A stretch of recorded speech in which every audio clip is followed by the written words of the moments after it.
Work is the first priority, work is worship అనుకొని సగం పైగా జీవితాన్ని సాఫ్ట్వేర్ కంపెనీలకే అంకితం చేస్తున్న ప్రతి ఒక్క నాలాంటి ఐటీ ఎంప్లాయీకి ఈ న్యూస్ ఒక వేకప్ కాల్.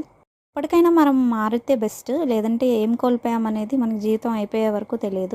నేను కూడా సాఫ్ట్వేర్ కూలీనే. ఎప్పట్లాగే 5 AM మార్నింగ్ షిఫ్ట్ ఉంటే అది జాయిన్ అయ్యి ఆల్మోస్ట్ 10.5 hours తర్వాత షిఫ్ట్ హ్యాండ్ ఓవర్ ఇచ్చి బ్రష్ చేసి లంచ్ చేసి మొబైల్ చూస్తుంటే నాకు ఈ న్యూస్ కనిపించింది. 26-year-old అమ్మాయి వర్క్ స్ట్రెస్ తట్టుకోలేక చనిపోయిందంటే ఇండియాలో లేబర్ లాస్ ఎంత స్ట్రిక్ట్గా ఉన్నాయనేది అర్థమవుతుంది. ఇప్పటికైనా మనల్ని మనం ప్రయారిటైజ్ చేసుకోవడం, మనకంటూ కొంచెం టైం అండ్ స్పేస్ ఉంచుకోవడం అనేది స్టార్ట్ చేయాలి. వర్క్ లైఫ్ బ్యాలెన్స్ ఉండేలా చూసుకోవాలి. ఫస్ట్ మనం, తర్వాతే వర్క్.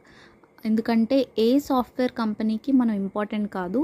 మనం పేపర్ డ్రాప్ చేసిన నెక్స్ట్ సెకండే ఇంకొకరిని హైర్ చేసుకుని వాళ్ళతో వర్క్ చేయించుకుంటారు. We need to change.